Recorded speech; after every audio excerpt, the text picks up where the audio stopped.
ஓம் நம சிவாய. வணக்கம். நான் ஜோதிடர் மகேஜி பேசுகிறேன். மேஷ லக்னக்காரர்கள் இதை செய்தால் மட்டுமே ஜெயிக்கலாம் அப்படிங்கிற தலைப்பில் நான் இந்த பதிவை போட்டிருக்கேன். மேஷ லக்னக்காரங்களுக்கு உள்ள மிகப்பெரிய சீக்ரெட்டான விஷயத்தை இந்த பதிவில் நான் சொல்லியிருக்கேன். ஏன்னா எல்லா லக்னக்காரங்களுக்கும் ஏதாவது ஒரு ரகசியமான விஷயங்கள் இருக்கும். அதே போல் மேஷ லக்னத்துக்கு இருக்கக்கூடிய ரகசியத்தை இந்த பதிவில் நான் தெளிவாக சொல்லியிருக்கேன்.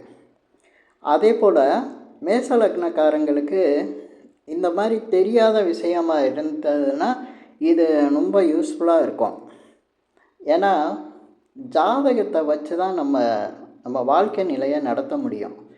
வாழ்க்கையில் நம்ம இஷ்டத்துக்கு எதையுமே செய்ய முடியாது. அப்படி செஞ்சோம்னா அது நம்ம ஜாதகப்படி அதுவாக தானாக அமைஞ்சிருந்ததுன்னா பிரச்சனை இல்லை. ஆனால் ஜாதகத்தை மீறி நம்ம வாழ்க்கை நிலையை நடத்தும்போது நம்மளுடைய வாழ்க்கை நிலை மிக பாதிப்பை தான் சந்திக்கும். அப்படி இருக்கும்போது இந்த மேஷ லக்னக்காரங்களை பார்த்தோன்னா ஒரு சீக்ரெட்டான விஷயத்தை நான் இந்த பதிவில் இப்போ சொல்கிறேன். மேஷ லக்னக்காரங்க அப்படின்னு பொதுவாக எடுத்துக்கிட்டால் இவங்க தான் காலபுருஷனுக்கு முதல் லக்னமாக வராங்க. இந்த முதல் லக்னம் அப்படிங்கிறது ஏன் மேஷ லக்னத்தை வச்சுருக்காங்க, அதே போல் மேஷ லக்னக்காரங்க எப்படி இருந்தால் ஜெயிக்கலாம் அப்படிங்கிறதையும் இந்த மேஷ லக்னம் முதலிடத்தில் இருக்கிறதுக்கான காரணத்தையும் அவங்களுடைய செயல்பாடு எப்படி இருந்தால் அவங்களுக்கு எல்லாத்துலேயும் வெற்றியை தரும் அப்படிங்கிறத நான் இந்த பதிவில் சொல்லியிருக்கேன். ஒரு ஜாதகர் ஜெயிக்கிறதுக்கு பல வழி இருக்குது. ஆனால் அடிப்படையான ஒரு விஷயத்தில் அந்த ஜாதகர் மாறிட்டார்னா அவர் ஜெயிக்க போகிற விஷயத்தில் எல்லாத்துலேயுமே தோற்றுருவார். அவரால் ஜெயிக்க முடியாது. ஏன்னா அடிப்படையான ஒரு விஷயத்தை புரிஞ்சிருக்கணும். அதில் இருந்து வேறு மாறுதலாக இந்த ஜாதகர் வாழ்க்கை நிலையை நடத்த முயற்சி செஞ்சாங்கன்னா அவங்க வாழ்க்கையை தோல்வியில் தான் முடியும். இப்போ இந்த மேஷ லக்னக்காரங்க காலபுருஷனுக்கு முதல் லக்னமாக இருக்கிறதுனால இதில் என்ன விஷயம் உங்களுக்கு தெரியுது அப்படின்னா, மேஷ லக்னங்கிறது முதல் லக்னம். முதல் அப்படிங்கிறதுல தலைவர்னு பொருள். தலைவன், தலைவி. ஆணாக இருந்தால் தலைவன், பெண்ணாக இருந்தால் தலைவி. அப்போ ஒரு தலைவன் தலைவி எப்படி இருக்கணும், அவங்க எந்த மாதிரி நடைமுறையில் கடைப்பிடிச்சா அவங்க வாழ்க்கை சிறப்பாக இருக்கும், அவங்க ஜெயிச்சுக்கிட்டே இருக்கலாம், அதுதாங்க அடிப்படை விஷயமே. ஜோதிடத்தில் நம்ம ஒவ்வொரு ராசியோ லக்னமோ, ஏன்னா சில பேருக்கு ராசின்னா தான் புரியுது. ஆனால் இதில் நான் இந்த பதிவில் மேஷ லக்னக்காரங்களுக்கு தான் சொல்கிறேன். ஏன்னா ராசிக்கு அவ்வளவு செட் ஆகாது, லக்னக்காரங்களுக்கு தான் நான் சொல்கிறேன். இந்த லக்னக்காரங்களுக்கு, இந்த மேஷ லக்னக்காரங்களுக்கு முதல் இடத்துல இருக்கிறதுனால அவங்க எப்போவுமே தலைவன் அல்லது தலைவி. என்னது தலைவன் தலைவின்னு சொல்கிறீங்க, நாங்கள்லாம் எந்த கட்சியும் வச்சுருக்கல, எந்த யூனியனும் வச்சுருக்கல, நான் எங்கேயுமே தலைவராக இல்லையே அப்படின்னு சொல்லுவாங்க. எனக்கு அரசியல்லாம் தெரியாது, எந்த அமைப்புலையும் நான் தலைவராக இல்லையேன்னு சொல்லுவாங்க. தலைவராக இருக்கிறது அரசியலில் மட்டும் இல்லை, எந்த யூனியனில் இல்லை, எந்த ஒரு அமைப்பும் கிடையாது. வீட்டிலையே தலைவராக தான் இருக்கலாம். ஏன்னா உங்கள் ரேஷன் கார்டை பாருங்கள், அதில் ரேஷன் கார்டில் ஆம்பளை இருக்கிற வீட்டில் தலைவர்னு போட்டிருப்பாங்க, தந்தையே தலைவர்னு போடுவாங்க. ஆண் இல்லாத வீட்டில், தந்தை இல்லாத வீட்டில் தாயை தலைவின்னு போட்டிருப்பாங்க. இது மாதிரி வரும். சில வீட்டில் மட்டும் முதல் ஆண் குழந்தை அவர் குடும்பத்தை நடத்துகிறாருன்னா அவரை குடும்ப தலைவர்னு போட்டிருப்பாங்க. இந்த மாதிரி ஒரு ஜாதகருக்கு தலைவன் தலைவி அப்படிங்கிற பொறுப்பு யாருக்கு இருக்குன்னா இந்த 12 லக்னத்தில் மேஷ லக்னத்தில் பிறந்தவங்களுக்கு தான் இருக்குது. இந்த மேஷ லக்னத்தில் பிறந்தவங்க இந்த அடிப்படை விஷயத்தை எப்போவுமே புரிஞ்சு வச்சுருக்கணும். சரி, இதை புரிஞ்சு என்ன பண்ணுறது அப்படின்னு நீங்கள் கேட்பீங்க. ஏன்னா இதில் தான் உங்களுடைய வாழ்க்கை ரகசியமே இருக்குது. இப்போ ரஜினிகாந்த் நடித்த 6லிருந்து 60 வரைன்னு ஒரு படம் பார்த்துருப்பீங்க. அதில் அவர் தான் மூத்த அண்ணனாக இருப்பார். அவர் தான் அந்த குடும்பத்தில் தம்பிங்களுக்கு தங்கச்சிக்கெல்லாம் கல்யாணம் நடத்தி வைப்பார். அதாவது படத்தில் ஆரம்பத்துலேருந்தே அவங்கள வளர்க்குறதே அவர் தான். அவங்கள படிக்க வைக்கிறது, வேலைக்கு அனுப்புறது, நல்ல இடத்துல கல்யாணம் பண்ணி வைக்கிறது, அவங்களுக்கு தேவையான வசதி வாய்ப்புகளை செஞ்சு கொடுக்கறது, இதெல்லாம் பார்த்திங்கன்னா அந்த கேரக்டர் தான் இருக்கும். ரஜினிகாந்த் கேரக்டர் 6லிருந்து 60 வரை. அதே போல் அவ்வளோ ஒரு தொடர்கதைன்னு படம் பார்த்துருப்பீங்க. பார்க்காதவங்க பாருங்கள். ஏன்னா மேஷ லக்னக்காரங்க அதை அவசியம் பார்க்கணும். அந்த படம் வந்து உங்களுக்கு ஒரு வைப்ரேஷன் கொடுக்கும். அவ்வளோ ஒரு தொடர்கதையில் அந்த வீட்டுக்கு மூத்த பெண்ணாக ஒருத்தங்க இருப்பாங்க. அந்த பெண்ணு ஜுஜாதா கேரக்டர். அவங்க தான் அந்த குடும்பத்தையே வழி நடத்துவாங்க. தாய் தந்தையை விட அந்த பெண்ணு தான் அந்த குடும்பத்தையே வழி நடத்துவாங்க. இப்போ இதிலேருந்து என்ன தெரிஞ்சுக்கணுன்னா, இந்த 6லிருந்து 60 வரை படத்தில் இருக்க ரஜினிகாந்த் கேரக்டரும் அவள் ஒரு தொடர்கதை படத்தில் இருக்கிற ஜுஜாதா கேரக்டரும் தான் இந்த மேஷ லக்னத்தில் பிறந்தவங்க.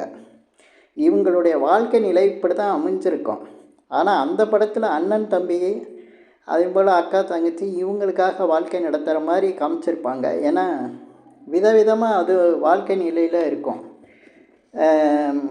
தாய் தந்தையை காப்பாற்றுறவங்களும் இருப்பாங்க. அதே போல் உறவினர்களை காப்பாற்றக்கூடியவங்களும், யாரையாவது ஒருத்தவங்களுக்கு அவங்களுடைய வாழ்க்கையை நடத்த முடியாதவங்களுக்கு அவங்களுக்கு தலைமையேற்று அவங்க வாழ்க்கையே நடத்தக்கூடியவங்க யாருன்னா இந்த மேஷ லக்னத்தில் பிறந்தவங்க தான். இப்படி ஒரு பொறுப்பான தலைமை வந்து மேஷ லக்னத்தில் பிறந்தவங்களுக்கு இருக்குது. இவங்க என்றைக்குமே தனக்காக வாழவே முடியாது. தன்னை சார்ந்தவங்களுக்காக தான் வாழ முடியும். அதுதான் மேஷ லக்னத்தோட விதி. இந்த அடிப்படை விதியை வந்து மேஷ லக்னக்காரங்க புரிஞ்சுக்கிட்டாங்கன்னா நிச்சயமாக அவங்க வாழ்க்கையில் எல்லாத்துலேயும் ஜெயிச்சிருவாங்க.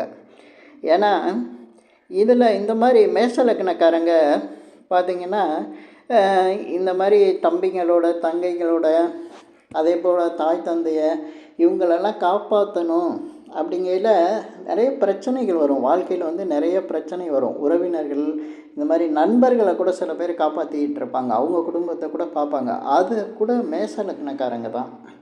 இந்த மேஷ லக்னத்தில் பிறக்கிறவங்க இன்னொருத்தங்கள்கிட்ட போய் கூட்டத்தோடு இருந்தாங்கன்னா ஜெயிக்கவே முடியாது. இவங்க தலைமை ஏற்று இருக்கணும். எங்கே போனாலும் இவங்க தலைமை ஏற்று இருந்தாங்கன்னா மேஷ லக்னத்துக்கு வெற்றிகள் ஈஸியாக கிடைக்கும். ஆனால் நிஜ வாழ்க்கையில் இதில் முரண்படுற மாதிரி இருக்கும். ஏன்னா ஒரு தம்பி தங்கைகளை இப்படி காப்பாற்றணும், ஏன் அண்ணனை கூட சேர்த்து காப்பாற்றக்கூடியவங்களாம் இந்த மேஷ லக்னத்தில் பிறந்தவங்க இருப்பாங்க. அப்படி அவங்க சரியில்லை, இவங்க சரியில்லை, நான் அவங்களுக்கு உதவி செய்ய மாட்டேன் அப்படிங்கிற விஷயத்த மேஷ லக்னக்காரங்க செய்யவே கூடாது. எதுவாக இருந்தாலும் தம்பி தாய் அதே போல் தங்கைகள் உறவினர்கள் நண்பர்களை கூட சேர்த்துக்கலாம் இதில். ஏன்னா தலைமை தாங்கலாம் அங்கே கூட, நண்பர்கள் குடும்பத்துக்கு கூட. அந்த மாதிரி எல்லாருக்கும் ஏதோ ஒரு வகையில் முரண்படாமல் உதவிகள் செஞ்சுக்கிட்டு அவங்களுக்கு தலைமை தாங்கினாங்கன்னா மேஷ லக்னக்காரங்க வாழ்க்கை வந்து சிறப்பாகவே இருக்கும். ஆனால் அவங்களோட போட்டி போட்டு மற்றவங்களோட குறைகளெல்லாம் நினச்சி எதுவும் செய்யாமல் இவங்க தனியாக ஒதுங்கினாங்கன்னா அங்கே இவங்க வந்து ரொம்ப கஷ்டப்பட ஆரம்பிச்சிருவாங்க. இவங்களுக்கு வந்து எதுவுமே அமையாமல் போகும். ஆனால் மேஷ லக்னக்காரங்க இந்த மாதிரி ஒரு ரகசியத்தை புரிஞ்சுக்கணும். மேஷ லக்னத்தில் பிறந்துட்டாலே எப்போவுமே அவங்க வந்து குடும்பத்தை பற்றி அதிகம் பேசிக்கிட்டு இருப்பாங்க. அவங்களுக்கு இது செய்யணும் அது செய்யணும், குடும்பத்துக்கு அந்த உதவணும். இந்தியாவில் வேலை பார்க்குறவங்க, வெளிநாட்டில் வேலை பார்க்குறவங்க, என்கிட்ட ஜாதகம் பார்க்குறவங்க நிறைய பேர் இந்த மாதிரி பேசும்போதே நான் கண்டுபிடிச்சிருவேன் அவங்க மேஷ லக்னத்தில் தான் பிறந்திருக்காங்கன்னு. கரெக்டாக அது இருக்கும். மேஷ லக்னக்காரங்க தான் அந்த மாதிரிலாம் பேசிக்கிட்டே இருப்பாங்க. குடும்பத்தில் கல்யாணம் இருக்குது, உறவினர் கல்யாணம் இருக்குது, அது நான் தான் போய் செய்யணும், எனக்கு தான் செலவு இருக்குது, பணம் ரொம்ப தேவைப்படுது, இப்படியெல்லாம் பேச ஆரம்பிப்பாங்க. ஆனால் இது உண்மையிலே பார்க்க போனால் மேச லக்னக்காரங்க வாழ்க்கையே ஒரு தியாக வாழ்க்கை தான். ஏன்னா அவங்க தனக்காக வாழ முடியாது. அதனால தான் அங்கே அந்த மேச லக்னத்தில் கர்மக்காரகன்னு சொல்லக்கூடிய சனி பகவான் நீசமாயிடுவார். ஏன்னா அவங்க தனக்குன்னு வாழவே முடியாது. அது ஒரு தியாக வாழ்க்கையாக தான் இருக்கும். அந்த தியாக வாழ்க்கையை அவங்க ஏற்றுக்கணும். அந்த தியாக வாழ்க்கையை ஏற்றுக்கும் போது தான் அவங்க வாழ்க்கையில் ஜெயிச்சுக்கிட்டே இருப்பாங்க. அதே போல் இவங்க சாதாரணமாக ஒரு இடத்துக்கு போனால் கூட எங்கேயும் முதல்ல போகிற மாதிரி அவங்க எடுத்துக்கணும். ஏன்னா இவங்க தான் மூத்தவங்க, முதல் இடத்துல இருக்கணும் அப்படிங்கிறதுக்காக அந்த நேரம் தவறாமல் முதல் ஆளாக போய் நிற்கணும். இவங்க இப்போ படிக்கிறவங்களாம் இருந்தால் பள்ளிக்கூடத்தில் பார்த்தா முதல் பெஞ்சில் உட்காரணும். அதே போல் எங்கே போனாலும் இவங்க முதல் இடத்துல போய் இருந்தாங்கன்னா இவங்களுக்கு நிறைய வெற்றிகள் கிடைக்கும். இவங்களுடைய வாழ்க்கையோட ரகசியமே இதுதான். நான் ஓரளவுக்கு இதில் வீடியோவில் பேசுகிறத சொல்லித்தரேன். இன்னும் இப்போ ஜாதகம் பார்க்குறவங்க மிகப்பெரிய புத்திசாலிகள்லாம் இருக்காங்க, அறிவாளிகள்லாம் இருக்காங்க. ஏன்னா இந்த வீடியோவை பார்க்குறவங்களுக்கு இன்னும் கூட விஷயங்கள் தெரியும். முதலிடம் தானே, அதை நாங்கள் பார்த்துக்குறோம் அப்படிங்கிற அளவுக்கு எனக்கே விஷயங்கள் சொல்கிற அளவுக்கு இருக்காங்க. ஆனால் இந்த முதலிடத்தில் இருந்து முதல் ஆளாக எந்த காரியத்தையும் செஞ்சாங்கன்னா நிச்சயமாக இந்த மேச லக்னக்காரங்க ஜெயிச்சிருவாங்க.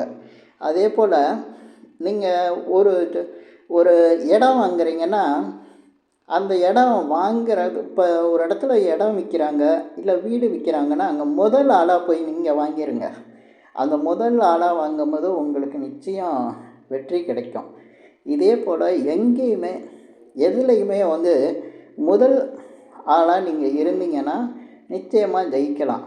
இந்த மேச லக்னத்தில் பிறந்தவங்க பார்த்தீங்கன்னா எதுலேயும் தன்னுடைய பெயரை முதல்ல கொண்டு வச்சாங்கன்னா, வைக்கிற மாதிரி நிறைய விஷயங்கள் இருக்குது. அந்த மாதிரி முதல் இதில் கொண்டு வச்சாங்கன்னா நிச்சயமாக ஜெயிக்கலாம். இப்போ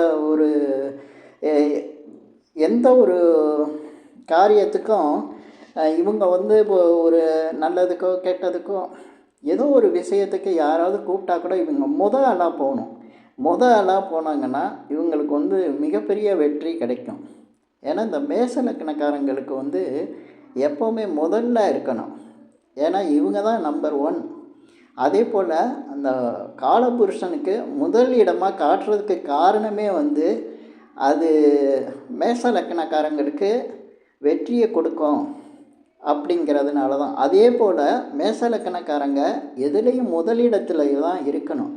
அதே போல் பார்த்திங்கன்னா இவங்க எப்போவுமே சம்பாதிக்கிறதில்ல நிறைய குடும்பத்துக்காகவும் நண்பர்களுக்காகவும் உறவினர்களுக்காகவும் கொஞ்சமாவது தியாகம் பண்ணணும். தியாகம் பண்ணால் இவங்க எப்போவுமே நம்பர் 1 தான் இருப்பாங்க. இந்த பதிவில் நான் சொல்லியிருக்கிற விஷயங்கள் மேச லக்னக்காரங்களுக்கு பிடிச்சிருந்தா ஷேர் பண்ணுங்கள், லைக் பண்ணுங்கள். அதே போல் இந்த சேனலுக்கு சப்ஸ்கிரைப் பண்ணுங்கள். என்கிட்ட ஜாதகம் பார்க்கணுன்னா மட்டும் கீழே இருக்க என் நம்பருக்கு கால் பண்ணுங்கள். நன்றி, வணக்கம்.